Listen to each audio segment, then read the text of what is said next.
Hi Moglets, it's time to raise Lauma. We'll be building her, talking about teams, how she works in particular as well. She brings a technically new reaction, Lunar Bloom, to the table, so we should talk about that really quick. So Lunar Bloom is just Bloom, but gives these moon resources to the team, and can hold up to 3 of them. As far as the actual Lunar Bloom reaction is concerned, when Hydro meets Dendro, that's literally the only difference. The cores that are created here have the same damage, the same time to explode, area of effect, etc. Also, at least right now, only Lauma can use this moon resource, and she uses it to deal direct Lunar Bloom damage. That isn't a traditional reaction and does work differently, but we'll talk about that later. For now, let's move on to a good old Talented Constellation overview. Her normal attack is Dendro and can be used for application, but damage-wise it's not very important. Doing her charge attack, she transforms into a deer and runs around a little faster. You can also do a double jump in this mode, but it does consume quite a bit of stamina. Moving on to her skill, this is pretty loaded. It deals continuous Dendro damage in a large area, reduces Dendro and Hydro resistance to every enemy in the area every time it hits, and does an alright amount of damage. Her skill has a tap and hold, and the previous effects will happen regardless, but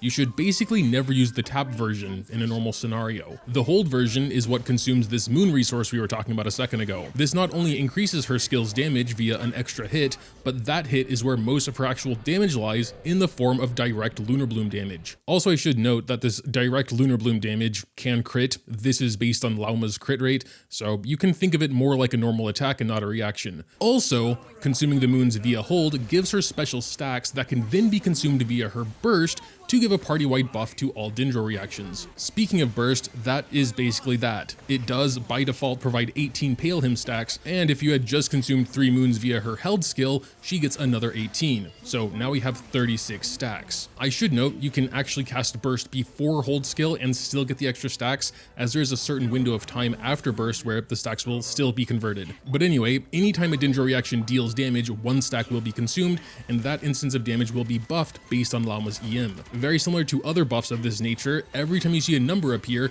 provided that number resulted from a Dendro reaction, a stack is consumed, so they'll be depleted much faster in AoE scenarios, or if there are just a ton of Dendro reactions happening. Her first passive is where things get a little weird, and where we have to talk about party-based buffs depending on Nodcry characters present. If she's your only one, the normal Dendro reactions have their crit rate increased by 15% and crit damage increased by 100%. The crit rate and the crit rate alone can stack with Nahida C2 that gives 20%, but if you have a second Nodcry character, like Inefa for example, it specifically buffs Lunar Bloom damage instead. It gives it 10 crit rate and 20 crit damage. At least right now, when we look at her passive in a vacuum, having her be the solo Nodcry character would generally be better. She really only has one source of Lunar Bloom damage, and since she's the only one that can do it in the first place, we have one source of Lunar Bloom damage in the game. And while that one source can be strong, a 15% buff to every Dendro reaction is usually better. The problem is, your moon sign level, aka how many Nodcry characters you have in the team, impacts way more than just this passive. Like here, in the new tab of the Resonance, just inherently you get an additional buff. Her new artifact set is also stronger with 2 Nodcry characters, so there's a little bit more nuance there. Her C2 and C6 also gets extra buffs as well, so depending on investment and how she's built, it's not easy to give a straightforward answer as to what's better. Thankfully, at least right now, you don't have much of a choice unless you want to run Inefa with her, but that will change in the near future. Her next passive is thankfully much less nuanced. Her skill does more damage, and her deer form uses less stamina depending on her EM. This caps out when you have 800 EM. Considering how much she just naturally has, that should be pretty easy. And finally, her last passive increases the base damage of Lunar Bloom, aka her held skill damage. Again, right now that's the only source of actual Lunar Bloom damage, since the cores created from the reaction are just Bloom. So yeah, that's how she works in a nutshell. I'm not really going to go over constellations, I did that in the early look. Feel free to check that out if you're interested. In terms of talent priority, both skill and burst are important, so we're getting them both up to 8. I would think skill has a slightly higher priority, just due to the fact we get more res decrease as it goes up, but you should really just raise them both. But alright, let's go ahead and build her. Thankfully, this should be very easy. Give her her signature if you have it.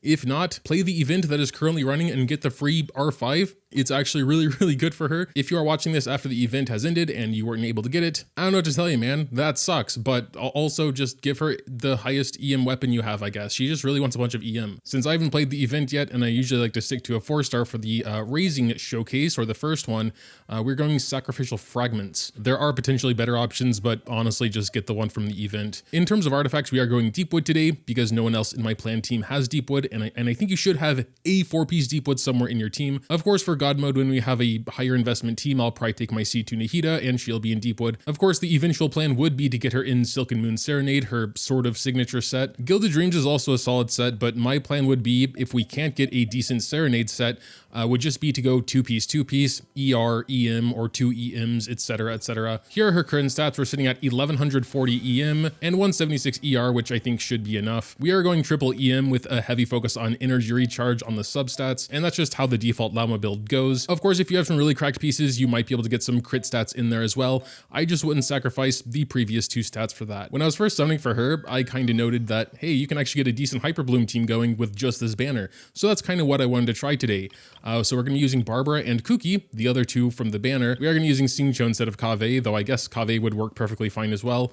I just feel like, you know, if we have Lauma on field driving the blooms herself, we'll have enough Dendro, more or less. Anyway, Xingqiu is in Sacrificial Sword and 4-piece Emblem. Barbara's in Everlasting Moonglow in 4-piece Ocean Hued Clam. And finally, we have Kuki with Key and Flower of Paradise Lost. I know it's a 5-star weapon and all of the 4-star here is RC6. I can't do anything about that. But overall, I still do think it's a pretty low investment team. Oh, I should mention as well, Kuki is also running triple EM because she will be the Hyper Bloom triggers, though I assume we will get some normal blooms off as well. But I guess just talking about teams in general, because, you know, everyone has different units. Outside of some niche team comps, Lauma is mostly meant to be in Bloom/Hyper Bloom teams. Key supports for that would be Nahida, especially if you have her C2. Baiju is also a really good secondary Dendro if you don't have Lauma C1, because you should have some sort of healing with a Bloom team because you're going to take all that self damage. Nilu for pure Bloom teams, also really good. But yeah, let's just start with this team, see how it goes. We do have this world boss here, so sure, let's just start with him, just kind of get a feel for the team.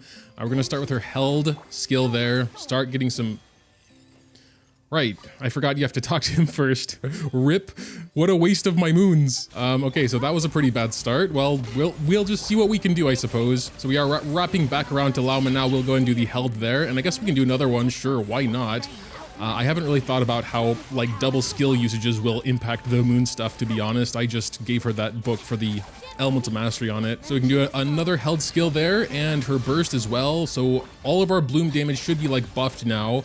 I'll go and do a Barbara's E there, get Kuki's thing in there as well, and go back to Lauma to just do another held skill and just start spamming. Like, we have a lot of reactions going on right there. That's pretty neat. Oh my god, she almost just got one shot. That was dangerous. We do have some like little minions here, which I've never seen before, because I always just kill bosses way too fast. We're gonna, I guess, start doing some damage on them, see how that goes. Since the boss up there does have a shield, I assume we do need to like deal with these guys, and they'll probably remove his shield. Go ahead and do another thing there in Lauma's burst. Oh, he's dead. Okay, so I guess once you remove his shield, that's pretty much GG's for him, I suppose. But okay, I mean, we are on world level 9. That means like these overworld enemies are going to be as hard as they possibly can be. Obviously, the people who have started the game in 6.0, aka why we're using more or less the banner team, will not be on world level 9. So I think that does kind of balance out the fact that, you know, the team isn't completely free to play. And sure, why not? Let's try the other boss while we're at it. Even though I farmed him like 20 something times for Lauma's materials, I really don't know how he works because I always just one-shot him. So could be a bit of a struggle here. I really don't know, but we're going to try and get Lauma's burst here in a second. We're just going to keep spamming him with normals though. Sure, let's do another charge attack and then burst, or another charge skill, hold skill, whatever. We got an achievement. That's pretty cool. Oh, he's dead? Wow, okay, that went way easier than the robot guy. That's crazy. I actually didn't need those. I don't know why I did that. Well, I'm sure some character in the future will need them. Anyway, how about, since we've warmed up a bit, Abyss hasn't reset yet, but sure, let's give it a try. If Hyper Bloom team works here, I think the first 2 chambers on both sides wouldn't be too bad. Chamber 3, unfortunately, you kind of need really specific stuff. Well, we'll try first half. We will at least sort of have Electro charged sometimes, because we do have Electro and Hydro, so we will see. Oh, that's sick! I didn't know they added that. We can have, like, our team, just our current overworld team in there now. Nice. And sure, for now, we'll just throw my Mawika team down there. We'll probably be fine. They're not really the focus. Though, obviously, my goal would be to beat the chambers in, like, under a minute and a half. Else, it's just, like, the other side carrying, kind of. All right, well, let's see how this goes. We don't have any moons, so I'm kind of not sure how we should start this. You know, I guess we could start with just like 1 moon and then like kind of start the rotation. I assume after first chamber, we should be like better off, and we can just like do a normal rotation without having to gather moons first. We have 12 enemies here, so this could be a bit of a problem. All right. Oh no, we're frozen. Oh my god. Okay, they're going crazy. Let's go ahead and hold that and do her burst. Xingqiu back in the fray. We are getting frozen all the time. Oh yeah, Barbara. Forgot about Barbara's big weakness there. A little annoying, but you know, we'll try and get through it anyway. Yeah, I think we're kind of unlucky because there's like someone doing cryo damage here and freezing us. But honestly, yeah, we have like 2 enemies left, and yeah, we only have a minute as well, so kind of failed the test. We most likely will still be able to get 3 stars because the other side is so strong, but that's kind of not the point, I guess. Yeah, but honestly, if we were also just to like play a little better, I am still kind of getting used to the PS5 controller. That would probably work as well. You know what, actually, as a matter of fact, let's just retry that. I want to do it in at least under 2 minutes. That should be, like, doable. I guess we're also supposed to be taking care of these animals, but they're always getting separated, so that's kind of annoying. There goes the 2 minutes, but this is the last enemy. Honestly, I think we count that. Okay. 8 seconds over. At least for now, let's move on to the other side. Okay, God. So this team is so stupidly overpowered, it's crazy. Coming from that. Let's see how they do on Chamber 2. This is probably also not the best team for this because Hyper Bloom is like super single target. And so far, both sides have been quite AoE heavy, just with a bunch of enemies. So I'm not sure like a normal Bloom team would have really helped though, because the enemies are also just kind of spread apart most of the time. Wait, there's 12 enemies here as well? Okay, wait, that's never going to work. This is crazy. Okay, well, these are the last 2.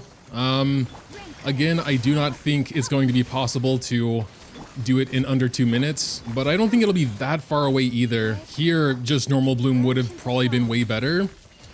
But I mean, yeah, 2 minutes 25. Obviously, if you're running that Lauma team, you probably don't have this one as a backup, so it's not really fair to say we're going to 3-star because we have this team. I realize that, but for now, I just want to see how the third side goes, because I have a feeling we won't be able to do much here. He is single target, so maybe that helps a little bit at least. With the amount of electro charge we're doing, it's just not going that fast in general.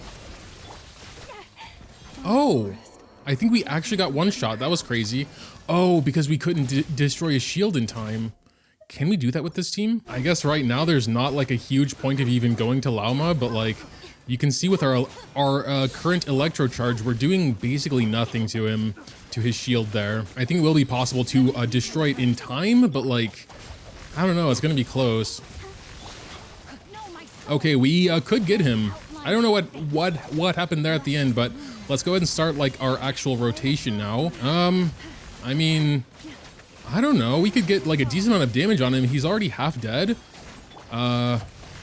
That would be actually kind of very surprising if this would be the boss. We could do it in under a minute and a half. Honestly, almost. Like, look at that. Maybe. He might be going back into his hat already. Oh, dude, look at that. If we don't get it now, he's back into the hat form. But look, we can do that. We can do that. I want to do it. All right, there we go. Can start the full rotation now. Stop jumping. No. I think after the jumps, he goes back in.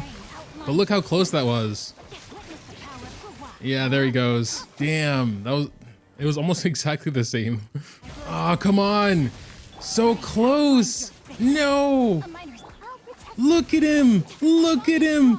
No, we did it. Okay, it was a little bit more than a minute and a half, but honestly, I will take it. I mean, yeah, it goes to show Hyper Bloom definitely better in single target. We could get him down to 0 before he went back into hat form. And I think with a decently strong second team, you know, that's 3 stars, like pretty fairly. The other 2 chambers, yeah, didn't work so well because, again, AoE would have definitely been better there, but I'm happy enough with that. But yeah, at least right now, Lauma to me does just kind of feel like Nihida too. I do think they can work quite well together. I just didn't want to throw my C6 Nihida into the free-to-play showcase. So it's like, yeah, but her C2 I think can go pretty hard. Also, I think her C1 does separate her a bit from Nihida already just because she, you know, can heal then. Also, Nodcry just dropped, so I imagine there will be some more interesting things with Lunar Bloom and the moon resources that other characters can use. So we'll have to wait and see for that. With potentially some like nuke potential with her direct Lunar Bloom damage on her skill here. The thing is, I feel like one of Lauma's like best qualities, best traits, besides but is the fact she's so easy to build. Just slap triple EM, try and get a bunch of ER substats, get the free R5 signature weapon from the currently running event, and she's like good. She's good. If you want her skill to hit really hard, you need to, you know, start introducing a bunch of crit stats. I guess for huge Lauma enthusiasts, maybe that would be the end goal. Build her with a ton of EM and crit, best of both worlds, maybe get her up to C2. At that point, you would definitely want to have, you know, a second Nodcry in the team so that her personal damage increases. Her C2 actually has the effect down there, so on and so forth. But those are kind of my initial thoughts on Lauma. You know, really good character, obviously. Best character. Okay, I made that joke already. I personally don't know what the game's gonna look like in, you know, months, years, hell, even next patch. Just right now, at this very second, I wouldn't consider her like a must pull or anything, but who knows? There is a green haired snake looking lady that is perhaps Dendro and would, you know, can also do Lunar Bloom, and then her buffs are more relevant. So, you know, but all right, that'll do it for the video. If you have any thoughts, feel free to leave them in the comments down below. Leaving a like or subscribing if you enjoyed is always greatly appreciated as well. Thanks, as always, for watching, and until next time.